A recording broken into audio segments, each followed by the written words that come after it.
Lent, of course, the time of the year when our minds are put on how we can get right with God, how we can get closer to God, how we can get ourselves more onto the way of Jesus, and how we might have wandered a little bit off, how to bring God back into our everyday lives in ways that we too often forget and neglect in the rest of the year. And this is why we chose Food and Faith, because what do we do more often than eat? We eat every day, multiple times a day. And by being mindful and thoughtful and faithful in our eating, it's like instantaneous spiritual life blesser, because we can bring God into our everyday lives on a regular basis through this act of faithful eating. Well, in the 4 prior weeks, we've explored all different ways.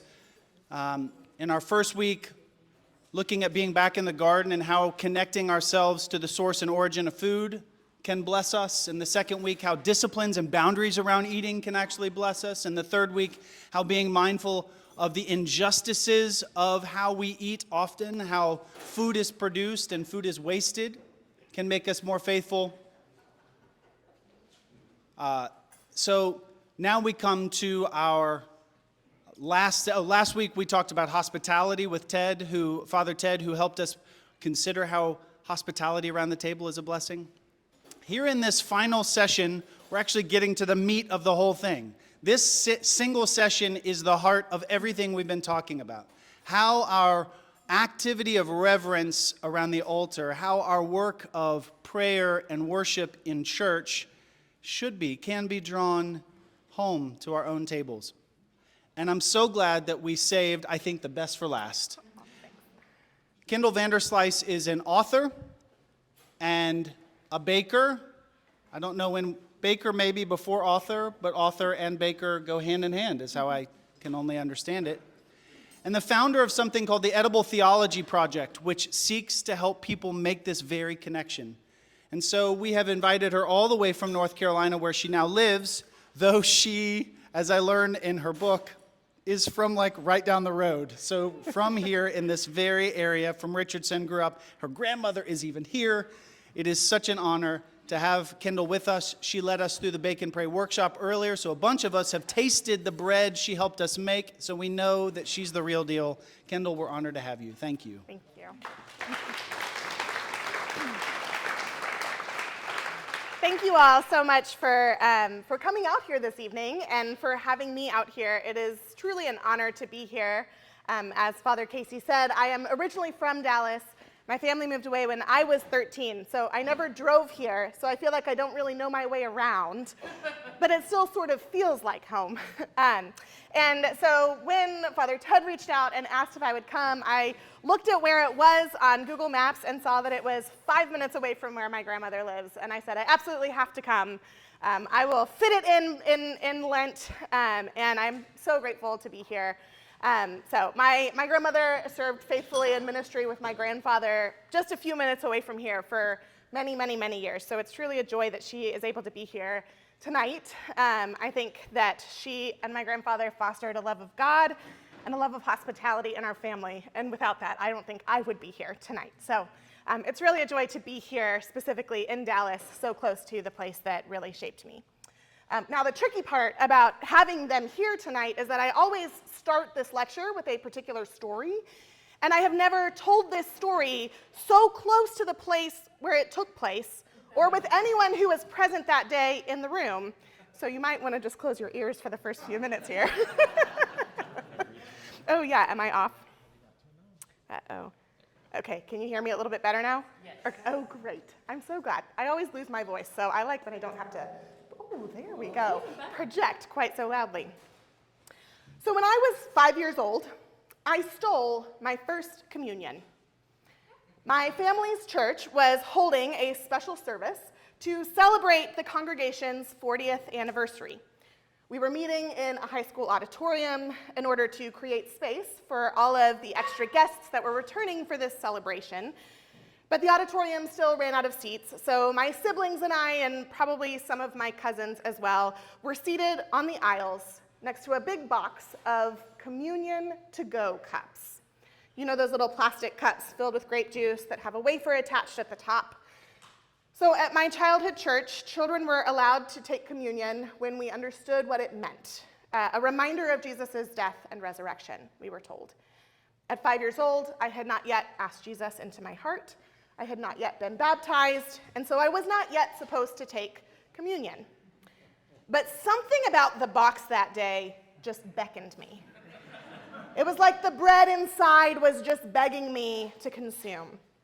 And so when the lights were low and my parents were busy watching the preacher on the stage, I slipped my hand inside and I stole a portion for myself. I peeled back the little wrapper and placed the cracker on my tongue. I let it soften inside my mouth because I was too worried that chewing might alert my parents to my theft. So I let Jesus dissolve on his own. Then I looked down at that cup of juice, that cup of forgiveness, and I was flooded with shame. I was horrified by the hunger that drove me to consume this forbidden food. I was horrified by this temptation that I could not overcome. So I stuffed the cup of juice inside my pocket, which I brought to my parents in tearful confession later that afternoon. Okay, you can start listening again, Nana. Ever since that day, bread has continued to call out to me. It has continued to shape my entire life, my studies, my writing, my career, both in the kitchen and outside of it. I can't say that I for sure understand yet what communion means. Sure, it is a remembrance of Jesus' death and resurrection, but it is so much more than that too. And probing that mystery has become my life's work. Food is a powerful storytelling device. The foods that we eat and the ones that we avoid, the foods that connect us to our family or to home, it says something about who we are and where we come from. Food tells stories of displacement and migration, of moments of plenty and moments of want, of social hierarchies and family relationships. Food tells stories about the resilience and creativity of our ancestors in the face of famine or oppression, and upon encountering new flavors, new ingredients, or new cooking techniques.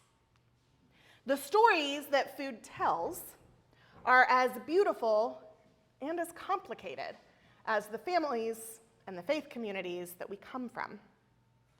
Behind every food is a story of class, of gender, of place, of race. The Tejana poet Carolina Hinojosa Cisneros calls meals generational storytelling with an open mouth and a heaping spoon. Some meals are explicitly designed to tell the story of a particular people. The Passover Seder, for instance, is a meal where every item on the table is used to tell the story of God's deliverance of the Israelites from Egypt. When a community shares together a Seder meal, they tell a particular story about a particular set of events through the foods that they eat, while also participating in a larger global story about the Jewish people throughout history who have constantly turned to God again and again for deliverance in the face of oppression. A couple of months ago, many of us here celebrated Thanksgiving with our families. This is another example of a meal that tells a story about what Americans have wanted this country to be. Now, it's a complicated story that is told through turkey and squash and cranberry sauce, but at its best, this meal can be an opportunity to wrestle with our nation's past while also striving to become the kind of community that we want to be. Our senses have a powerful ability to hold on to memories. Oftentimes, we treat sight and sound as the most reliable of our senses, treating taste and touch and smell as less important or more basic. But these basic senses, especially the sense of taste and of smell, are actually better than sight or sound at helping us to locate memories. The location of the brain that processes smell and taste sends information immediately to the limbic system, which processes memory and emotion. It's why a smell can so easily transport you back to a place or an event. This close connection between memory and taste and smell is also why the table can be such a powerful place of communal storytelling and remembering, as well as a meaningful place for building relationships. I believe that God chose to create meals as a storytelling device because the table is a place where we can hold together both the beautiful and the painful parts of ourselves, remembering where we came from, while at the same time forming ourselves into the kinds of communities that we long to become. I want to share with you this evening just a glimpse of the grander story that God tells through food. It's a story that I think many of us here know well and probably love deeply. It's a story of creation, fall, and redemption. It's a story so central to our faith that it can almost seem impossible to see with fresh eyes. But as we look at it this evening, I think we're going to see that it's also a story that is told through meals. And I believe that it's a story that we need to remember and to honor by sharing food together in community too. I hope that by the end of my talk, you will be convinced that perhaps the greatest need in most of our communities right now, and the greatest way that we can flow from the communion table out into our time in the world is by simply sitting at the dinner table with others and conversing a little bit more than we currently do. Scripture opens with an image of God as a divine creator. After separating light and dark, seas and skies, water and dry land, God begins to fill the earth and the skies and the seas with all kinds of living things, birds and bugs and fish and more. After every act of creation, the book of Genesis repeats the same refrain. And God saw that it was good. And then the triune God, the God that exists in perpetual community of Father, Son, and Holy Spirit, says, let's create one more thing, a creature in our image. And so God picks up a handful of that lush soil and breathes into it the breath of life. And behold, God creates Adam, a human being. God tells this human to care for this new creation and to tend to this delightful world. But here, the book of Genesis breaks its pattern. There was something not good about this final act of creation. This human being was alone. And so God crafted a companion for him, another human to join him in both tending to and delighting in God's beloved creation. And then God looked at the whole of creation, and God called it very good. From the very beginning of Scripture, we see that God created humanity with two basic needs: the need to draw nutrition and energy from food, and the need to share our lives with other humans. We could have been made with skin that could convert energy from the sun, or with feet that could draw up nutrients out of the soil. But instead of chlorophyll or root systems, we got taste buds and we got tables. Our joint needs for food and for community are met at the same time and in a delicious and pleasurable way when we gather together around the table.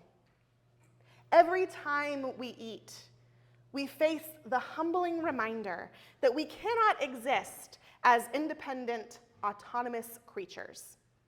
We are all fully reliant on the work of farmers and cooks and earthworms and bees and microbes in order to exist at all. Eating and sharing food with others has, from the very beginning of creation, been a way of delighting in the gifts of God and also living into the fullness of what it means to be human. But our relationship to food is complicated, to say the least. For many people, eating is not an act of goodness or of joy. Maybe you have allergies, and every meal is a reminder of the pain that certain foods might bring. Eating might feel inconvenient, or even worse, eating with others might make you feel like you are an inconvenience. Maybe you know the grip of hunger, the worry over whether or not you will get to eat tomorrow, or the next day, or the next. Maybe the very foods that connect you to your family and connect your family to home were the butt of jokes in elementary school. Maybe you can't look at food without counting up calories and wondering how many miles you would have to run to burn all of it off. Or maybe you stand in a grocery store aisle and you feel utterly conflicted because you want to pay attention to the care of God's creation and you want to purchase foods that support the fair treatment of farm workers, but your budget is tight. And your teenage son eats 4,000 calories a day, and your daughter is begging you for Cheetos, and your toddler will not eat vegetables, and you cannot appease them all. As much as the table unites us to one another and unites us to our Creator, the table also reminds us that the world is not as it's meant to be. Two trees stood together in the middle of the garden where these first humans lived. The tree of life, and the tree of knowledge of good and evil. Now, God had given these early humans one thing to do. They were to care for and delight in God's creation. But God had given them one restriction as well, and that was a restriction on what they could eat. Feast on the fruits of all of these trees, God told them. Just stay away from one, the tree of knowledge of good and evil. You probably know how this story unfolds. That temptation, it proved too great. And so they plucked from the forbidden tree and they ate. They took this vegetation that was intended to sustain and to be sustained by them, and they used it selfishly. The Orthodox priest Alexander Schmemann says that the fruit of that tree was food whose eating was condemned to be communion with itself alone and not with God. It is the image of the world loved for itself, and eating it is the image of life understood as an end in itself. Schmemann says that the original sin that took place that day was a ceasing to hunger after God and God alone. It was a ceasing to see every aspect of life as utterly dependent on an interdependent world as a sacrament of communion with God. Immediately, their eyes were opened. With juice still dripping down their fingers, they looked down at their naked bodies. Rather than behold the beauty of her curves or the powerful ability for her belly to bring forth new life, the woman saw the dimples of her thighs and the softness of her middle. The man felt sweat break out upon his brow as the soil sprouted forth thistles and thorns. They felt shame at the nakedness they had always known as beauty, and they looked to the vegetation around them to cover up. In that bite, these first humans realized that everything that God created and called good could be used for evil as well. In just one quick meal, all of the relationships that God designed as good, relationships with our bodies, relationships with the soil, relationships with our neighbors and our families, and ultimately relationship with God, became relationships marked by the brokenness of creation. The joy of new life, whether out of the ground or out of the woman's body, required sweat and tears and pain. Food and eating mark the brokenness of the creation that God so desperately loves. Every time we shop, every time we cook, every time we eat, we live into this complex tale. A story about food and bodies that God called good, and a story about a world that is not as it's meant to be. But this meal of forbidden fruit is not the only life-changing, world-altering meal in Scripture.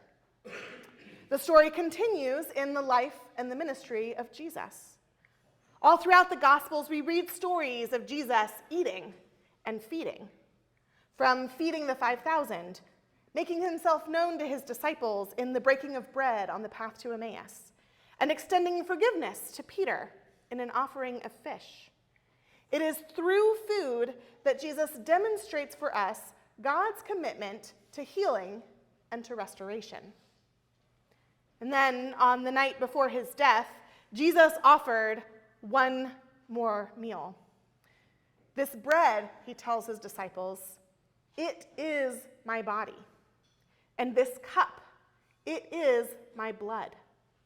Eat, drink, remember me. One small meal of forbidden fruit brought death into the world. But through his death, Jesus reclaimed our eating as a sign of new life to come. As you eat together, he told his followers, tell the story of this bread and this wine. Tell the story of my body and my blood, of this death that brings the world back to life. When we share with one another the bread and the wine, we remember that God breathed into the belly of Mary and brought forth a new Adam in Jesus, the Word who was present in the beginning, the bread that promises that we will hunger no more, the rabbi who ate with those marginalized by society, who turned water into fine wine, and 5 loaves and 2 fish into a meal for a crowd of thousands.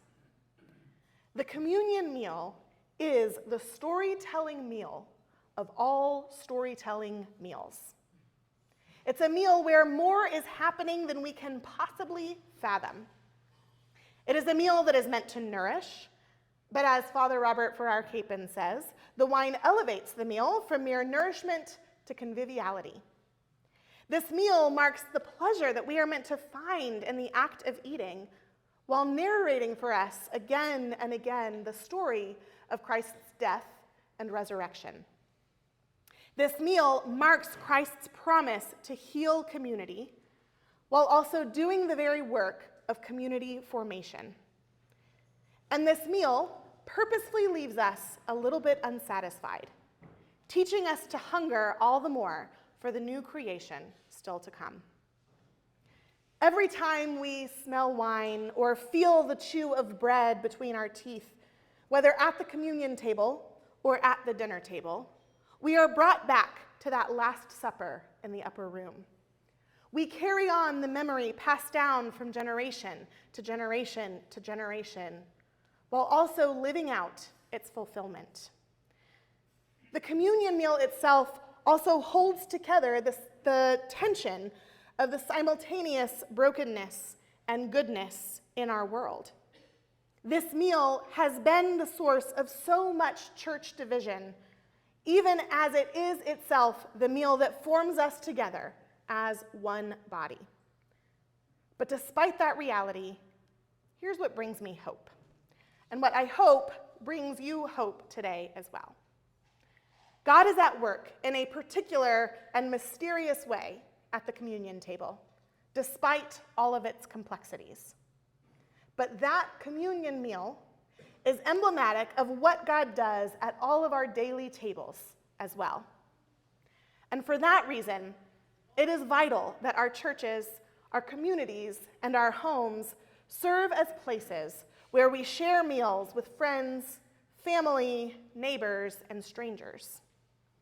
At our daily tables, we are able to see and to know our neighbors, to share stories about each other's points of joy and fear. We are able to address one another's needs, and we're able to delight in the pained but pleasurable world that God has made. It's through these mundane meals that God heals us and shapes us into trusting, loving, and caring communities. From both the records of the church historian Tertullian, as well as from the 2nd chapter of Acts, we know that the early church ate together as part of their worship. They practiced communion with their entire bodies as they feasted together in remembrance of Christ and in anticipation of Christ's return. These churches brought together men and women from all socioeconomic levels to feast together in one another's homes, subverting the social order and addressing the very real needs for food and for community that existed among them. We see this practice of eating together as worship in Paul's letters to the church in Corinth as well. Although in Paul's letter, we get a bit of a reality check. It turns out these meals do not always function as intended. Part of the work of the church was harnessing this God-given ability for eating together to transform relationships. But even these meals that were meant for healing all too easily perpetuated social divisions instead. It's this context that can help us understand just a little bit more Paul's great concern around communion in his letters to the Corinthian church. When you eat and drink in an unworthy manner, he says in 1 Corinthians 11, it is not the Lord's Supper that you share. You eat and drink judgment upon yourselves. The meals that Paul describes in this chapter fail to take seriously the incredible importance of eating together. They fail to recognize the ways that this meal has the power to build community. Instead, they allow the rich to feast and get drunk, while the poor go hungry in the outer rooms. These meals maintained the divisions of broader society, and in turn they were a mockery of this very meal that was instituted by Christ, a mockery of the very call of the church. Paul's warning to the church in Corinth is a warning against the power of the table to reveal both the brokenness and the goodness of creation. It urges us to take seriously the holy purpose of hospitality in our churches. The practice of eating together in community has continued to be a central rhythm of the life of the church throughout church history. It's how churches have passed down stories from generation to generation about where they've come from and who they want to be. The rhythms of communal fasting and feasting during the church year have not just shaped the church communities, but they have shaped entire cuisines or foodways as well. If you take a look at a Greek Orthodox church cookbook, you will find entire sections devoted to foods appropriate for a fast. Last year, a friend shared with me her experience in Ethiopia during the season of Lent, where entire restaurants adjusted their menus to fit in accordance with Ethiopian Orthodox fasting traditions. Here in the United States, the church potluck, Wednesday night fellowship dinners, dinners on the ground have all been core parts of a church's identity. About 20 years ago, the Protestant historian Daniel Sachs wrote that Protestants eat before church and after church, and occasionally during church. If you ask American Protestants why they go to church, they're likely to say they go not for the doctrine or the ethics, but for the community. A community usually built and sustained around food.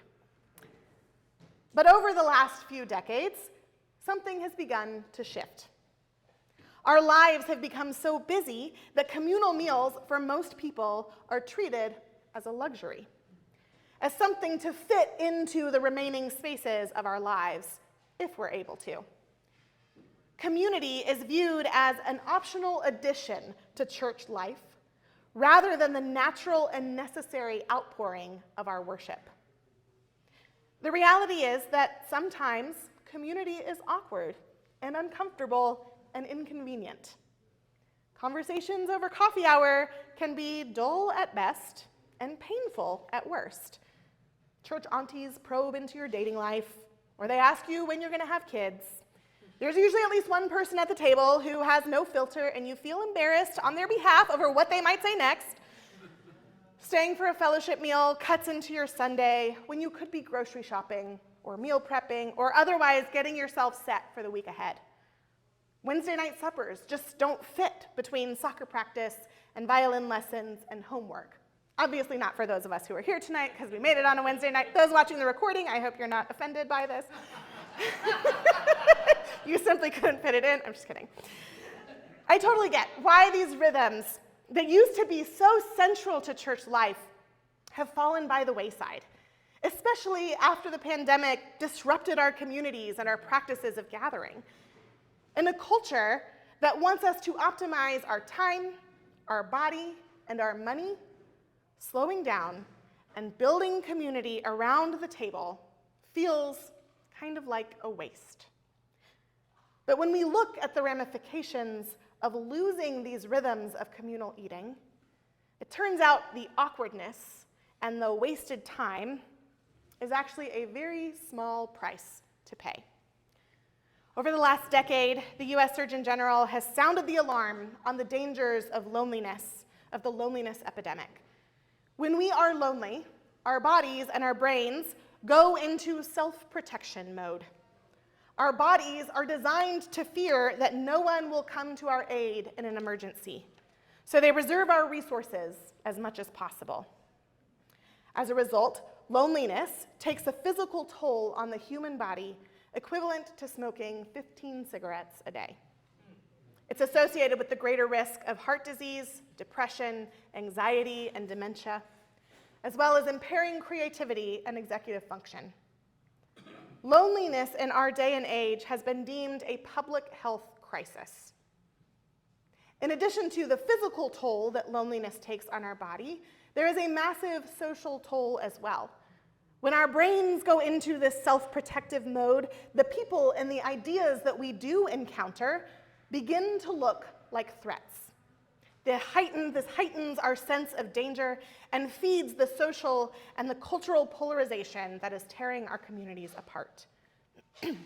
Counterintuitively, research shows that when people are lonely, they are less likely to reach out to in-person friends and community to address this core need to be in relationship with others.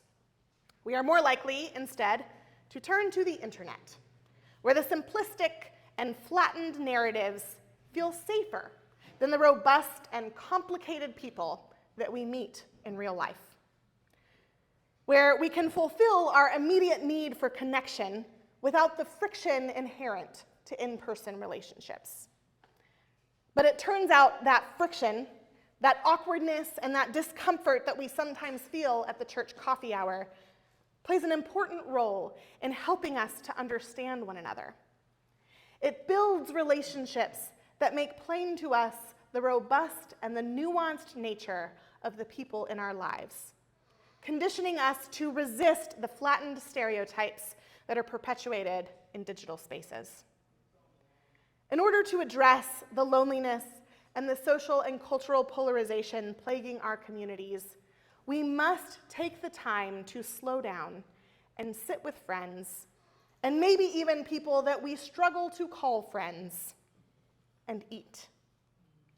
Last year, I polled my social media communities to find out about how many times a week they eat with someone outside of their family.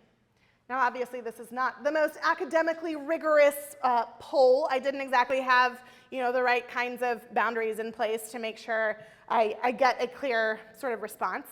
And so I can't say for sure sort of how the response I got translates into the broader American public. But if anything, I would guess that my audience on social media tends to be a little bit more invested in communal eating than your average American. Out of hundreds of responses, 75% told me that they eat with someone outside of their family 0 to 1 time a week. The biggest barrier across the board was being too busy. And a close second was a lack of people to eat with. I was gutted by the number of people who responded, "I would love to eat with friends more often, but every time I ask, they're too busy to commit." What would it look like for us to resist the tides of busyness that lead us to loneliness and to further polarization? At the Edible Theology Project, the organization that I founded and I run, we believe that the solution begins at the 2 tables that are central to Christian practice: the communion table and the fellowship table. We do this predominantly by helping churches gather together around the table to study the importance of food and eating together in Scripture and in Christian practice. Exactly what you all have been doing here at Church of the Transfiguration over this season of Lent. I hope that if you came into this season longing for deeper community in your life, hungry for people to eat with and converse with, as awkward as that sometimes might be, that you have experienced a taste of healing over the last 6 weeks. I hope that perhaps you all as a church community will continue gathering regularly around the table in the weeks and the months ahead. Of course, you don't need a fancy curriculum like we offer at Edible Theology, or a beautiful fellowship hall like we're in here tonight. You don't even need to have a fancy dining room at home in order to begin telling stories with friends around the table. You can begin by simply inviting a friend for something as simple as spaghetti or cups of ramen shared around the coffee table. What's most important is recognizing your shared need for food and for one another, a need that God so delightfully meets around the table. I believe that God has offered us a meal of bread and wine as the cornerstone of Christian worship, because it is the sharing of food that mends our relationships to one another. This bread and this cup tell a story of brokenness and redemption, of death and resurrection. And the actual sharing of food, of full meals in community, forms relationships that allow us to experience a taste of God's healing here and now. Food is a gift from God meant to draw us deeper into relationship with one another and with God. And food is also an ongoing reminder of the brokenness of community and the brokenness of creation.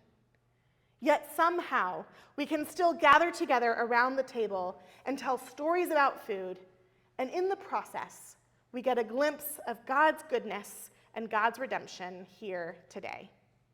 Thanks be to God.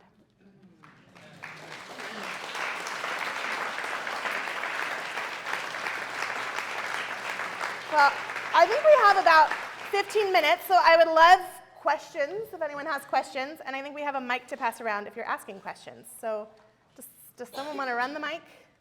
I'll run the mic. Okay, perfect. Or maybe I've just answered everything you could possibly have to ask about food, and there's no other questions left. Can you tell us a little bit more about the Edible Theology Project, how that got off the ground, and the nature of it? Mm-hmm. So I like to say that I sort of, you know the swinging doors that you can walk backwards through? I feel like I walked backwards through a swinging door into founding an organization. So in part, my background is I'm trained as a professional baker. I worked in the restaurant industry for a number of years, mostly up in the Boston area. I have a background in food studies. I studied the social dynamics of the table. And I wrote a thesis on a church, particularly in central Massachusetts, that gathers around the table as their primary form of worship. So I wrote my food studies thesis on studying that church. In the process, connected with about 10 other churches who gathered in the same way. And so in the fall of 2016, I was asked, fall of 2016, I was asked, hey, would you be interested in writing a book on sort of all of these churches? And so I spent the fall of 2016 and the spring of 2017 sort of studying these churches, traveling across the country, visiting these churches, and trying to make sense of what happens when their worship is taking place around the table, when eating together is a primary rhythm of the church. How does it shape their understanding of communion? Now, if you remember the fall of 2016 and spring of 2017, it was a somewhat fraught time in the American church and the general political landscape. So I ended up also studying how does this practice of eating together shape the way that community conversations take place.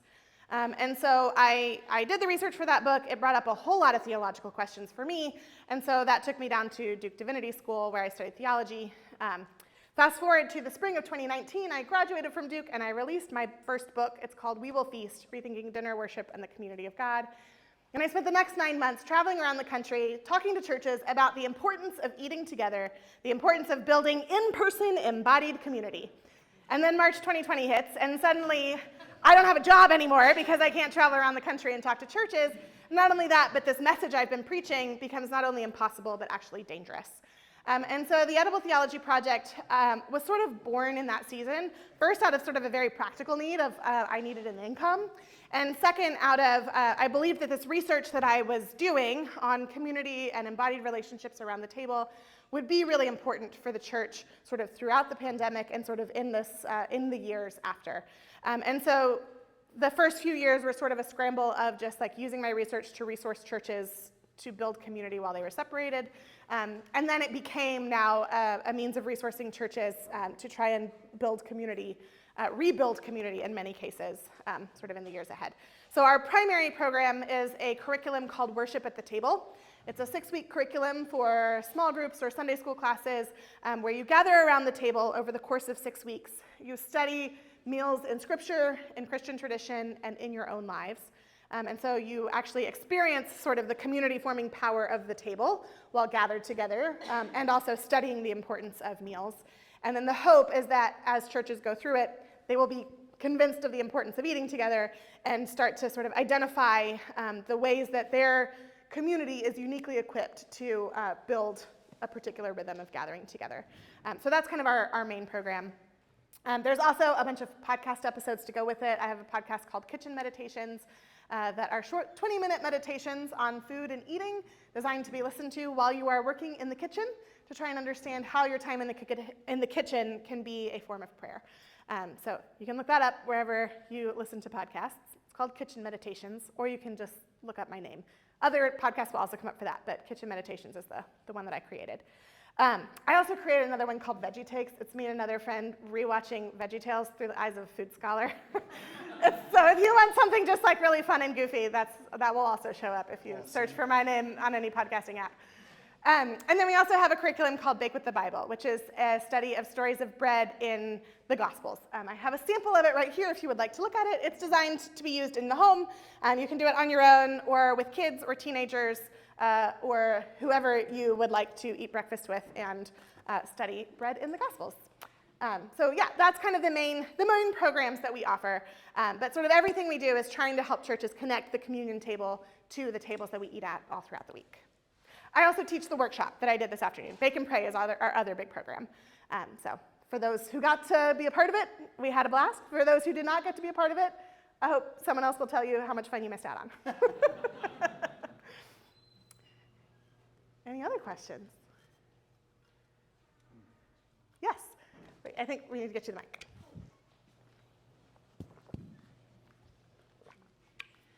You mentioned today that you're finishing up your second book, and I just wanted to hear some more about it. Yes, so I'm actually finishing up my third book. So my first book is called We Will Feast, Rethinking Dinner Worship and the Community of God. I do not have copies of that with me here today. It's available wherever you get your books, though. My second book I do have with me, although this afternoon they almost sold me out. So if you want one, you got to be the first up here at the end, because I think I have 10 copies left. It's called By Bread Alone, A Baker's Reflections on Hunger, Longing, and the Goodness of God. I like to say that it is a theology of bread as told through my story. So it is about the ways that God draws us in through hunger, through community, and heals our relationships to our bodies and to community, and how bread is kind of this central imagery of God's promise to be present with us. So that's By Bread Alone. And then my next book comes out on October 8th. It's called Bake and Pray, Liturgies and Recipes for Baking Bread as a Spiritual Practice. So it is a cookbook meets prayer book. So it will teach you very practically how to bake bread, but also will help you understand how to use your time baking bread as a form of prayer. And then it has a series of liturgies to bake bread in different liturgical seasons and a bunch of prayers to use whatever your baking occasion may be. It's sort of like collects that go into the liturgy. Is like if you had the collects that you would insert into the morning prayer liturgy, there's like the collects that you can insert into the liturgy recipe. And then it has recipes for all different seasons in the liturgical year from different Christian traditions all around the world. So it's kind of a church history, practical baking manual, and also prayer book all wrapped into one. I think it's really cool. I'm very excited about it. I hope other people get as excited about it as I am. Oh, more questions?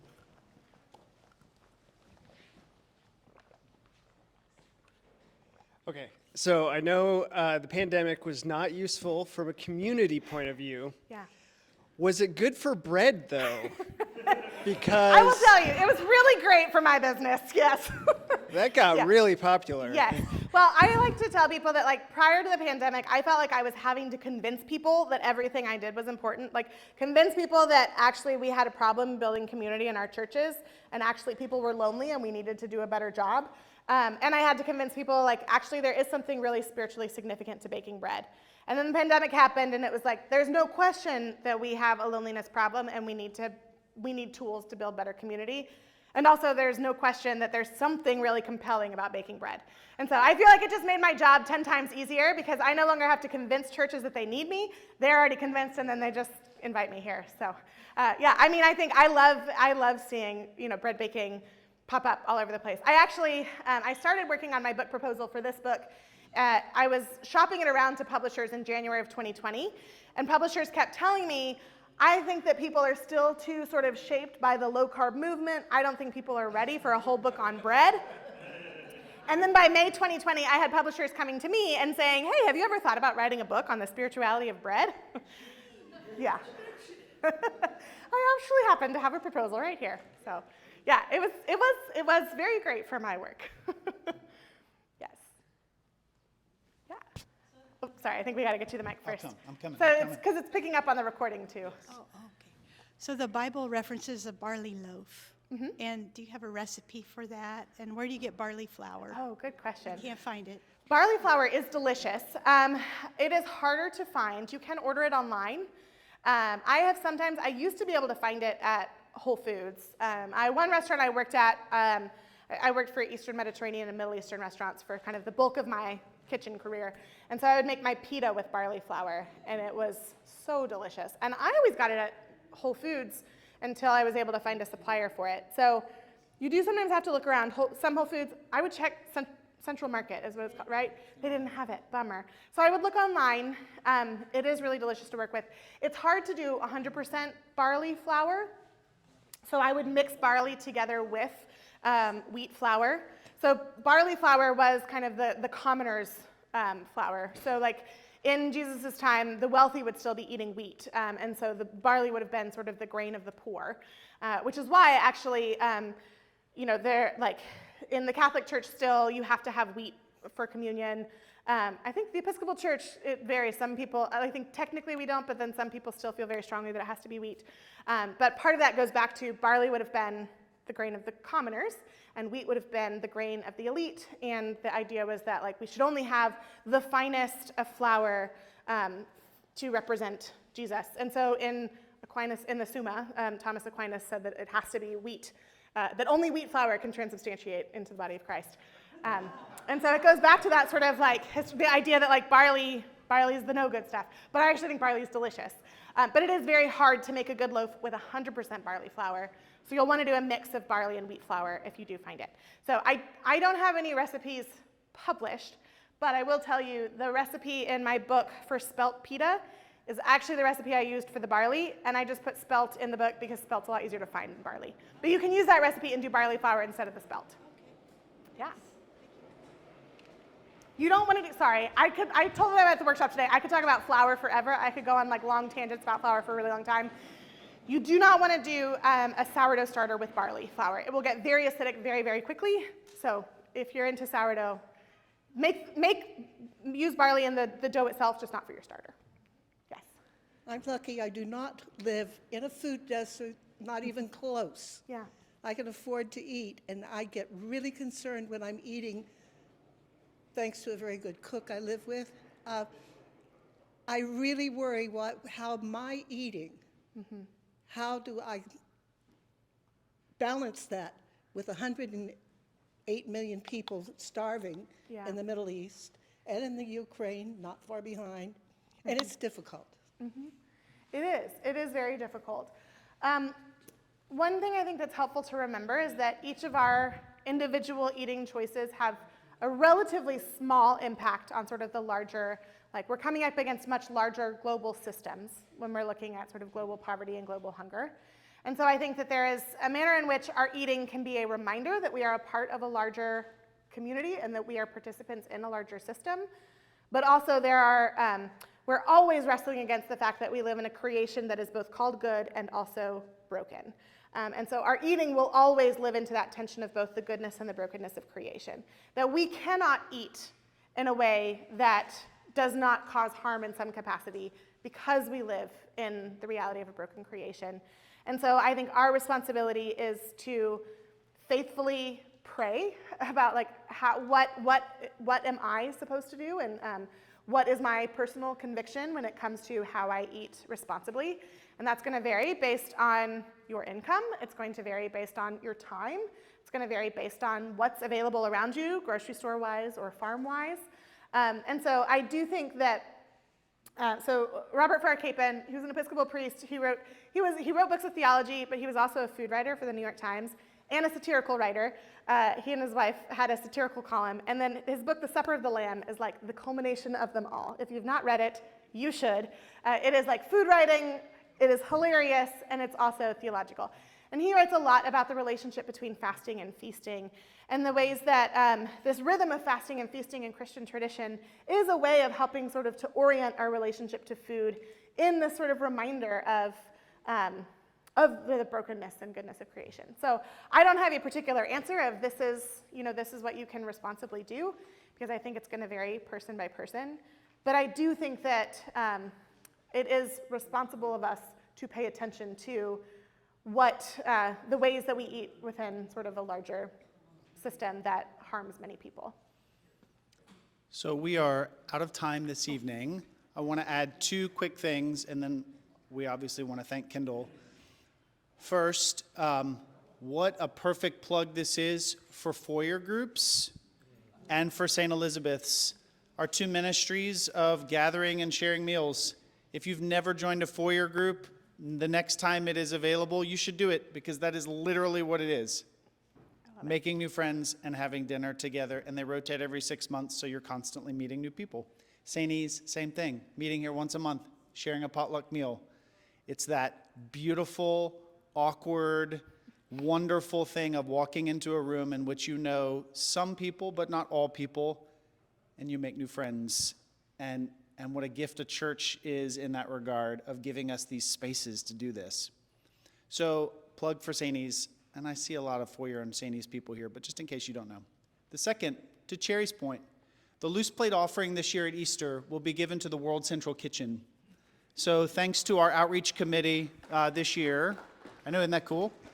Our outreach committee always makes a recommendation to the vestry about who the organization or organizations will be that we designate our Easter loose plate offering to. And this year, with that very theme in mind, they chose World Central Kitchen, which is a marvelous organization working on the front lines of some of the greatest catastrophes and crises in the world, partnering chefs and professional restaurateurs and food providers with crisis. So it's not just about,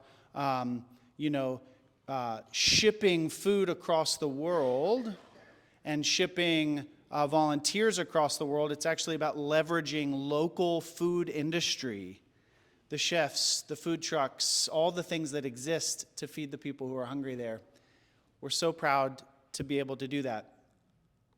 In recent years, our Easter loose plate offering has been somewhere in the neighborhood of $10,000, which is marvelous.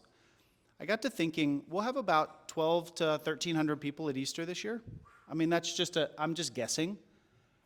If everybody gave $20, everybody, $20, that's $20,000, y'all. So we can easily double what we've been doing if we're just intentional. So you're going to hear that announcement from me at Easter again. And I'm hoping that you'll go ahead and find that $20 in advance so that we can make a sizable gift to the World Central Kitchen. All right, friends, why don't we thank Kendall Vanderslice for being with us. Thank you. Thank you. And again, if you would like a copy of the book, I'm right here. I can take cash or Venmo, and we'll happily sign it for you.